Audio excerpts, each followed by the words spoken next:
24 movie side channel நண்பர்கள் அனைவருக்கும் வணக்கம். இன்னைக்கு நம்ம பார்க்க போறது போம்கேஷ் ஓ துர்கோ ரகசியா அப்படிங்கிற சூப்பரான ஒரு பெங்காலி படத்தை பத்தி தான் நம்ம பார்க்க போறோம். இந்த படம் 2023 வந்திருக்கு. இந்த படத்தோட கதை என்னன்னா, ஹீரோ ஒரு பிரைவேட் டிடெக்டிவா இருப்பாரு. ஒரு அரண்மனை கோட்டையில இஷான்ங்கிற ஒரு ப்ரொஃபசர் இறந்து போறாரு. அதுக்கப்புறம் சில பேர் மர்மமான முறையில இறந்து போறாங்க. அதுக்கு பின்னாடி இருக்கிற மர்மம் என்ன, ஹீரோ கண்டுபிடிச்சாரா இல்லையா, கடைசி வரைக்கும் செம்ம இன்ட்ரெஸ்டா கொண்டு போயிருப்பாங்க. இப்ப நம்ம படத்துக்குள்ள போவோம். ஸ்டார்டிங் சீனே நைட் நேரம் ரகுபதிங்கிற ஒருத்தரை காமிக்கிறாங்க. ஒரு கோட்டையை நோக்கி தான் நடந்து போயிட்டு இருக்காரு. எதுக்குன்னா, கோட்டையில இஷான்ங்கிற ஒரு ப்ரொஃபசர் இருக்காரு. அவரை பார்த்து பேசதான் போயிட்டு இருக்காரு. இவர் வந்து பார்க்கும்போது இஷான் இறந்து கிடக்குறாரு. இத பாக்குற ரகுபதியும் அதிர்ச்சி ஆகிறாரு. எல்லாருக்கும் இந்த விஷயத்த சொல்றதுக்காக அங்கிருந்து வேகமா ஓடுறாரு.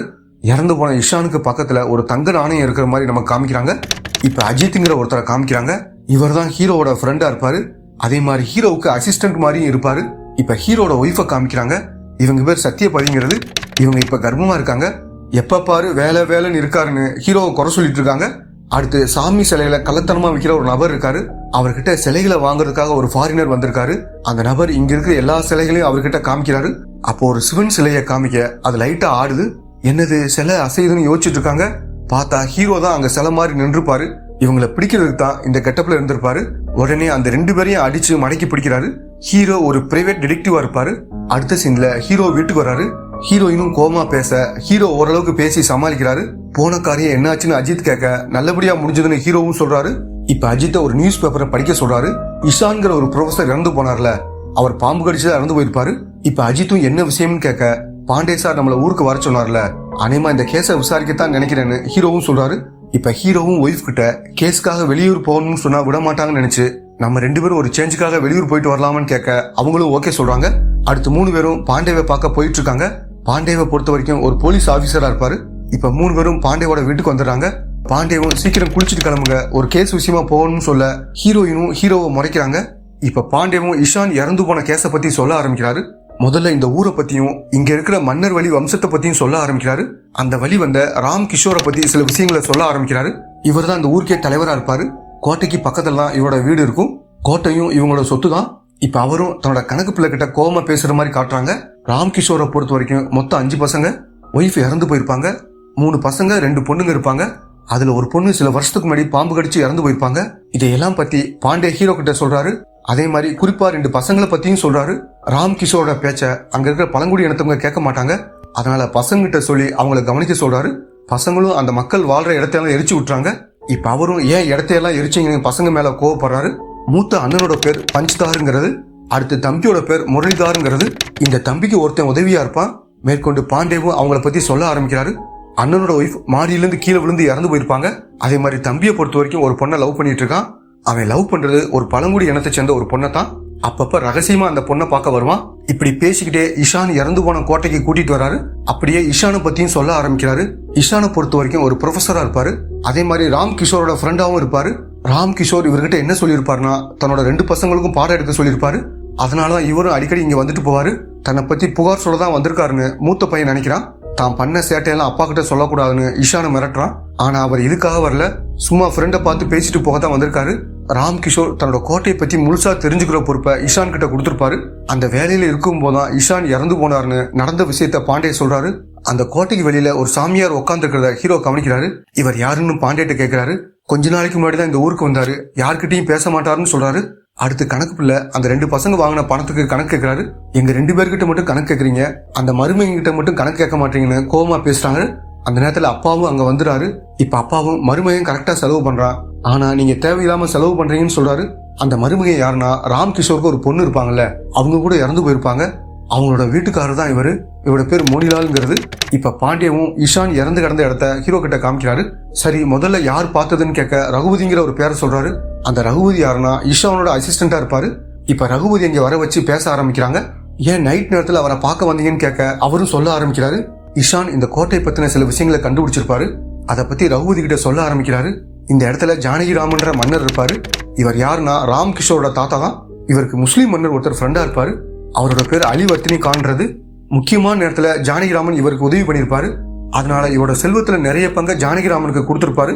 வெள்ளக்காரங்க ஜானகிராமனை அழிக்க வந்துட்டு இருக்காங்க.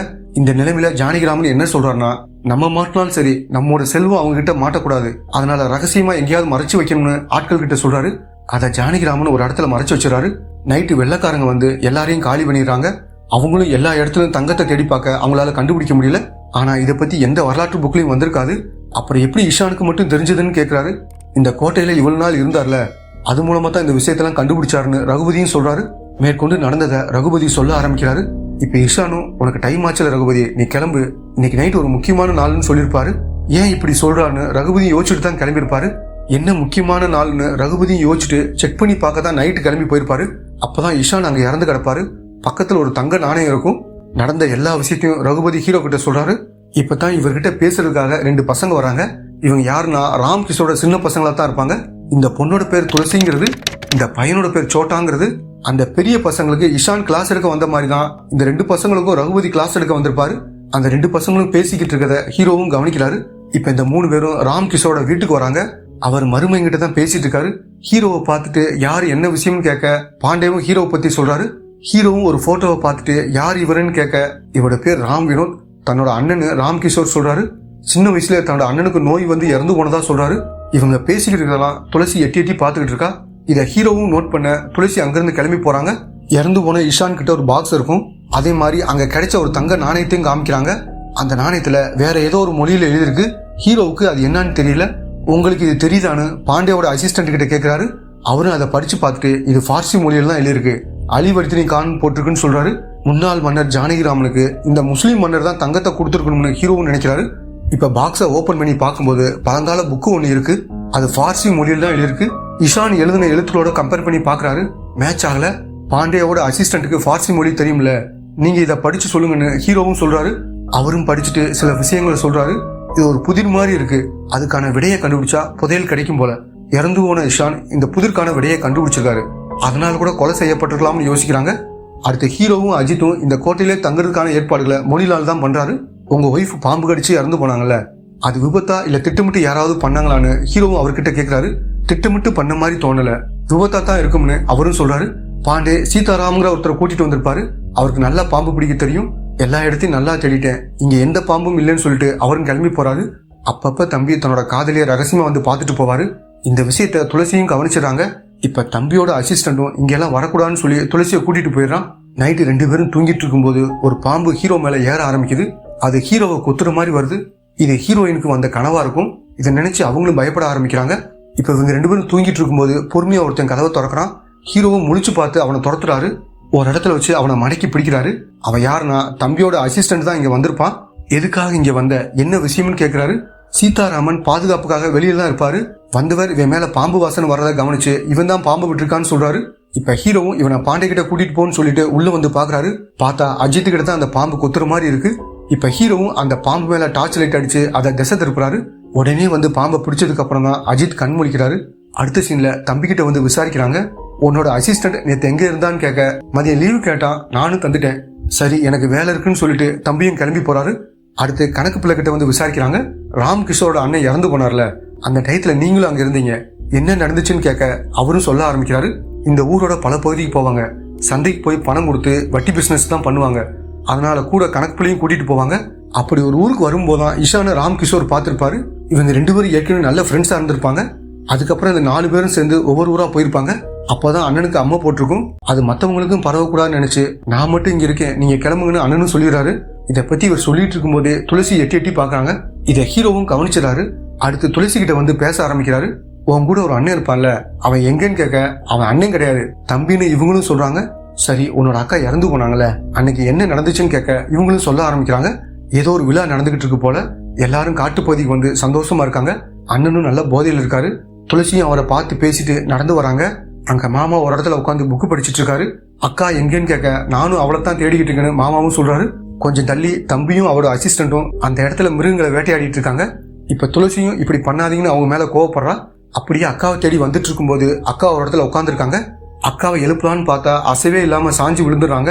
அப்பதான் இவங்களை பாம்பு கடிச்சிருக்குன்னு எல்லாருக்கும் தெரிய வந்திருக்கும். சரி உன் அண்ணனோட ஒய்ஃபுக்கு என்னாச்சு, அதை பத்தி தெரியுமான்னு கேட்டுட்டு இருக்கும் போதே தூரத்துல இருந்து இவங்களை யாரோ கவனிக்கிறாங்க. இந்த பொண்ணும் சில விஷயத்த சொல்ல ஆரம்பிக்கிறா. அண்ணனோட மனைவி பேர் சாந்திங்கிறது. இவங்க 2 பேரும் விளையாடிட்டு இருக்கும்போது மோனிலால் புல்லாங்குழல் வாசிச்சுட்டு இருக்காரு. சாந்திக்கு இவர் வாசிக்கிறது ரொம்ப பிடிச்சிருக்கும். இவங்க 2 பேரும் ஏதோ பேசிக்கிறாங்க.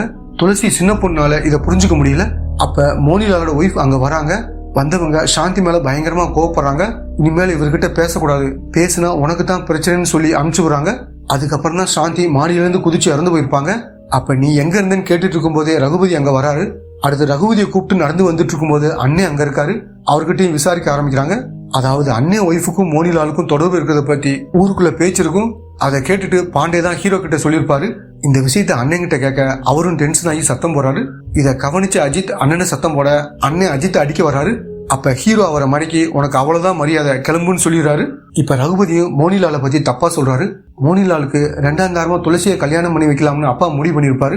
இதனாலதான் மோனிலால உனக்கு பிடிக்கல, ஏன்னா துளசியை நீ ரொம்ப நாளா லவ் பண்ணிட்டு இருக்க, அதனாலதான் மோனிலாலை பத்தி தப்பா பேசுறேன்னு ஹீரோவும் கேக்குறாரு. என்னாச்சு, அந்த தம்பியோட அசிஸ்டன்ட் ஏதாவது உண்மையை சொன்னானு சீதாராமன் கிட்ட கேக்குறாரு. பாண்டே சார் அடிச்சு பார்த்தோம், எந்த உண்மையும் சொல்ல மாட்டேங்கிறான்னு இவரும் சொல்றாரு. ஹீரோ புக்கை படிக்கும்போது ஒரு விஷயத்த நோட் பண்ணிருப்பாரு. கோட்டையில ஒரு இடத்த தோண்டும் போது ஒரு கல்வெட்டு கிடைக்குது. அதை படிக்கும்போது இதை பத்தின விஷயம் தெரிய வருது. பாண்டேவையும் இந்த இடத்துக்கு வர வைக்கிறாங்க. இவங்க எப்படி கண்டுபிடிச்சாங்களோ அதே மாதிரிதான் இஷானும் கண்டுபிடிச்சதா காமிக்கிறாங்க. இந்த மாதிரி பண்ணா இது ஓபன் ஆகும்னு சொல்லி ஹீரோவும் அந்த மாதிரி பண்றாரு. அதே மாதிரி ஓபன் ஆகி ஒரு வழி தெரியுது. உள்ள போய் டார்ச் அடிச்சு ஒவ்வொன்றா செக் பண்றாங்க. உள்ள பார்த்தா எதுவுமே இல்லாத மாதிரி ஒரு பானை இருக்கு. இந்த பானையில தான் தங்க காசுகள் இருந்திருக்க வாய்ப்பு இருக்குன்னு ஹீரோ சொல்றாரு. உள்ள ஒரு டார்ச் லைட் கிடைக்குது. அதை எடுத்து பாண்டேட்ட கொடுக்குறாரு. இப்ப ஹீரோ என்ன சொல்றாருன்னா, இஷான் தனியா வரல, கூடவே இன்னொரு நபரும் வந்திருக்கான். அவன் தான் இஷானை கொலை பண்ணிட்டு தங்க காசெல்லாம் எடுத்துட்டு போயிருக்கும்னு சொல்றாரு. அடுத்த சீன்ல அண்ணனும் மோனிலாலும் வீட்டுல இருந்த பேனாவை திருடிட்டான்னு சொல்லி ரகுபதியை திட்டி அடிக்கிறாங்க. இந்த விஷயத்த அப்பா கிட்ட சொல்ல அவரும் ரகுபதியை வெளியே போக சொல்றாரு. இத துளசியும் கவனிச்சு அவரை அனுப்ப வேணாம்னு சொல்றா. ஏன்னா துளசியும் ரகுபதியை லவ் பண்றாங்க. அடுத்து ஹீரோவும் கோட்டையில் இருக்கிற சாமியார் கூட பேசலான்னு போகும்போது அப்பாவும் மோனிலாலும் அங்க வந்துடுறாங்க. இவங்களும் சாமியாரை பார்க்கத்தான் வந்திருப்பாங்க போல. சரி நீங்க பேசுங்கன்னு சொல்லிட்டு அவங்களும் கிளம்பி போயிடுறாங்க. அன்னைக்கு நைட் இங்க யாரையாவது பாத்தீங்களான்னு சாமியார் கிட்ட கேக்குறாரு. இவரும் ஏதோ சொல்ல வரும்போது பின்னாடி இருந்து சவுண்டு கேக்குது. யாரோ ஒரு நபர் எட்டி பார்த்துட்டு அங்கிருந்து ஓடுறாரு. இப்ப சாமியாரும் இப்ப வேணாம், நைட் இங்க வாங்க, நிறைய விஷயங்கள் சொல்றேன்னு சொல்றாரு. அடுத்து சாமியாரை பத்தி தான் ஹீரோவும் பேசுறாரு. ராம் கிஷோரோட அண்ணன் போட்டோவை ஏற்கனவே இவங்க பாத்திருப்பாங்க. அவர் மாதிரியே தான் அந்த சாமியாரும் இருக்காரு. அது மட்டும் இல்லாம அந்த குடும்பத்தை சேர்ந்தவங்க ஒரு கயிறு கட்டிருப்பாங்க. அதே மாதிரி கயிறை தான் இந்த சாமியாரும் கட்டிருப்பாரு. அம்மா வந்து இறந்து போனாங்கன்னு சொன்னாங்களே, ஒருவேளை ராம் கிஷோரோட அண்ணன் இவரா கூட இருக்கலாம்னு பேசிக்கிட்டே அந்த இடத்துக்கு வந்து பார்க்கும்போது சாமியார் அங்க இறந்து கிடக்காரு. அவரோட கால்ல பாம்பு கடிச்ச மாதிரி தரையும் இருக்குது. அடுத்த ஹீரோவும் பாண்டேவை கூப்பிட்டுக்கிட்டு இவங்க கிட்ட பேசுறதுக்காக வீட்டுக்கு வராரு. ஹீரோவும் என்ன சொல்றாருன்னா, அந்த சாமியார் பாம்பு கடிச்சு இறந்து போகல, அவர் சாமியார் கிடையாது, உங்க அண்ணன் தான் சொல்றாரு. இப்ப ராம் கிஷோரும் அவரை பார்த்தா எங்க அண்ணன் ஞாபகம் தான் வரும், எதை வச்சு இப்படி சொல்றீங்கன்னு அவரும் கேக்குறாரு. உண்மையில என்ன நடந்திருக்க வாய்ப்பு இருக்குன்னு ஹீரோவும் சொல்ல ஆரம்பிக்கிறாரு. அண்ணனுக்கு அம்மா போட்டதுனால தனக்கும் வந்துடும் நினைச்சு அண்ணனை அங்கேயே விட்டுட்டு தம்பி வந்திருப்பாரு. ஆனா அண்ணன் தம்பி கிட்ட தன்னை காப்பாத்ததான் சொல்லியிருப்பாரு. அதுக்கு பழி வாங்கத்தான் பல வருஷம் கழிச்சு இங்க வந்திருக்காரு. அது தெரிஞ்சு நீங்க தான் அவரை கொலை பண்ணிருக்கீங்க, உண்மையை சொல்லுங்கன்னு ஹீரோவும் கேக்குறாரு. பசங்களும் கோவமா ஹீரோவை அடிக்க வராங்க. பாண்டே அவங்கள தடுத்து நிப்பாட்டுறாரு. இந்த வீட்டுல இருக்கிற யாரோ தான் இஷான் கூட சேர்ந்து அந்த தங்க காசை எடுத்துட்டு அவரை கொலை பண்ணிருக்கீங்க, யாரு அதை பண்ணதுன்னு கேட்க எல்லாரும் முழிக்கிறாங்க. இப்ப ஹீரோ மோனிலால் கிட்ட வந்து இவர் தான் இந்த விஷயத்தெல்லாம் பண்ணிருக்காருன்னு சொல்றாரு. என்னது நானா, தேவையில்லாம பேசாதீங்கன்னு மோனிலாலும் சொல்றாரு. யாரையும் பாம்பு கடிக்கல, பேனாவோட நிப்ப வச்சுதான் குத்திருக்காங்க, உங்க பேனாவை கொடுங்கன்னு கேட்கும்போது மோனிலாலும் கொடுக்கறதுக்கு தயங்குறாரு. உடனே அவரும் என்ன பண்றாருன்னா, பேனாவை வச்சு துளசியை குத்திருவேன்னு மிரட்டுறாரு. யாராவது பக்கத்துல வந்தீங்கன்னா இவளை குளிர்வேன்னு மிரட்டுறாரு. ஒரு கட்டத்துல துளசியை தள்ளி விட்டுட்டு வேகமா ஓட ஆரம்பிக்கிறாரு. ஹீரோ அவரை துரத்திட்டு வேகமா ஓடுறாரு. மோனிலாலும் பக்கத்துல இருக்க கோட்டைக்கு தான் ஓடுறாரு. ஒரு கட்டத்துல ஹீரோ அவரை பிடிச்சு சண்டை போடுறாரு. மோனிலாலும் ஹீரோவை தள்ளி விட்டுட்டு மறுபடியும் ஓட ஆரம்பிக்கிறாரு. பின்னாடி துரத்திட்டு வந்துட்டு இருக்கும்போது மோனிலால் பேனாவை வச்சு ஹீரோட கழுத்துல குத்திடுறாரு. அதுல விஷம் இருக்கிறதுனால ஹீரோவும் கீழே விழுந்துறாரு. இப்ப மோனிலாலும் நீ சாக போறேன்னு சொல்லிட்டு எதுக்காக பண்ணேன்னு சொல்ல ஆரம்பிக்கிறாரு. இவரை பொறுத்த வரைக்கும் சாதாரண ஆளாத்தான் இருப்பாரு. பொண்ணு ஆசைப்பட்டதுனால இவனை கல்யாணம் பண்ணி வச்சிருப்பாங்க. ஆனா மோனிலால இந்த வீட்டுக்காரங்க யாரும் மதிக்க மாட்டாங்க. வசதி இல்லாம இருக்கனால யாரும் கண்டுக்க மாட்டாங்க. இந்த வீட்டு மருமக சாந்தி தான் இவரை மதிச்சு பேசுவாங்க. அதனால இவருக்கு சாந்தியை பிடிக்க ஆரம்பிச்சிருக்கும். 2 பேரும் லவ் பண்ண ஆரம்பிப்பாங்க. மாத்தி மாத்தி லெட்டரும் எழுதிக்கிடுவாங்க. இந்த விஷயத்த மோனிலாலோட மனைவி ஒரு நாள் கண்டுபிடிச்சிருவாங்க. கோவமா சாந்தி கிட்ட வந்து பேசிட்டு இருக்கும்போது திடீர்னு அவங்கள பிடிச்சி தள்ளி விட்டுறாங்க. இத மோனிலால் பாத்துறாரு. இந்த விஷயம் யாருக்கும் தெரியக்கூடாதுன்னு மோனிலால மிரட்டுறாங்க. சாந்தி இறந்து போனதால ஒய்ஃபை ஏதாவது பண்ணணும்னு மோனிலால் நினைக்கிறாரு. எல்லாரும் காட்டுக்கு வந்திருப்பாங்க. ஒய்ஃப் கிட்ட பாசமா பேசுற மாதிரி வந்து பேனா வச்சு கழுத்துல குத்திறாரு. பாம்பு கடிச்ச மாதிரி இவரே செட் பண்ணிடுறாரு. இவங்க பேசுற எல்லாத்தையும் கவனிச்சது மோனிலால் தான். சாமியார் இந்த குடும்பத்தை சேர்ந்தவர்னு இவருக்கு தெரிய வருது. அதே மாதிரி சாமியார் நம்மளை கவனிச்சிருக்க வாய்ப்பு இருக்குன்னு நினைச்சு அவரையும் கொலை பண்றாரு. அதே மாதிரி இஷானும் அந்த புதையலை பத்தி இவர்கிட்ட பேசியிருப்பாரு. அவர் கூட இருந்த நபர் இவர் தான். இஷானை சாகடிச்சதுக்கு அப்புறம் தான் அங்க இருக்கிறது புதையல் இல்ல, கொஞ்சம் தங்க காசு தான் இருக்குதுன்னு தெரிய வருது. அதே மாதிரி பாம்பு கடிச்சு தான் செத்து போனாங்கன்னு நம்ப வைக்கிறதுக்காக தம்பியோட அசிஸ்டண்ட வச்சு பாம்பை உள்ள விட சொல்லியிருப்பாரு. இதையெல்லாம் ஹீரோ கிட்ட சொல்லிட்டு நடக்க ஆரம்பிக்கிறாரு. அப்ப எல்லாரும் வந்து இவரை சுத்தி வளைச்சுக்கிறாங்க. அப்பதான் ஹீரோ எந்திரிச்சு வந்து நீ தப்பிக்க முடியாதுன்னு சொல்றாரு. என்ன இவனை விஷம் வச்சுதானே குத்துனோம், இன்னும் ஏன் சாகாம இருக்கான்னு மோனிலாலும் யோசிக்கிறாரு. சரி இனிமேல தப்பிக்க முடியாதுன்னு அந்த பேனா வச்சு தன்னோட கழுத்திலே குத்துறாரு. இல்ல நீ சாக முடியாது, உன்னோட பெண் என்கிட்ட தான் இருக்குன்னு சொல்லி ஹீரோ அதை காட்டுறாரு. ஹீரோ துரத்திட்டு வந்து சண்டை போடும்போது பேனாவை மாத்தி வச்சிருப்பாரு. இப்ப போலீஸும் மோனிலால அரெஸ்ட் பண்ணி கூட்டிட்டு போறாங்க. உண்மையிலே அம்மா வந்ததுனால அண்ணன் தான் தம்பியை போக சொல்லியிருப்பாரு. அதுக்கப்புறம் குணமாகி பல வருஷம் கழிச்சு தம்பியை பார்க்க வந்திருப்பாரு. சாமியார் மாதிரி இங்க இருந்திருப்பாரு. நடந்த எல்லா விஷயத்தையும் ஹீரோ சொல்றாரு. அதே மாதிரி உண்மையான புதையல் எங்க இருக்குதுன்னு கண்டுபிடிச்சிட்டேன்னு சொல்றாரு. கிடைச்ச தடயங்களை வச்சுதான் இதை கண்டுபிடிச்சிருப்பாரு. யாரும் யோசிக்காத இடத்துல வைக்கணும்னு ஜானகிராமன் நினைச்சிருப்பாரு. வாசல்ல பீரங்கி குண்டு மாதிரி வச்சிருப்பாங்கல்ல, அந்த இடத்துல புதையல வச்சிருக்க வாய்ப்பு இருக்குன்னு ஹீரோவும் சொல்றாரு. இப்ப செக் பண்ணி பார்க்கும்போது புதையல் அங்க இருக்கிறது தெரிய வருது. இதனால அப்பாவும் ஹீரோவுக்கு நன்றி சொல்றாரு. எனக்கு நன்றியெல்லாம் வேணாம், உங்க பொண்ணை ரகுபதிக்கு கட்டி வைங்கன்னு ரகுபதிக்காக பேசுறாரு. இதுக்கு அப்பாவும் சம்மதிக்கிறாரு. அப்பதான் அந்த 2 பசங்களும் இந்த இடத்துக்கு வராங்க. ஹீரோவை பார்த்து உங்களுக்கு குழந்தை பிறந்திருக்குன்னு சொல்றாங்க. இதை கேட்டு ஹீரோவும் ரொம்ப சந்தோஷப்படுறாரு. இதோட இந்த படம் முடியுது.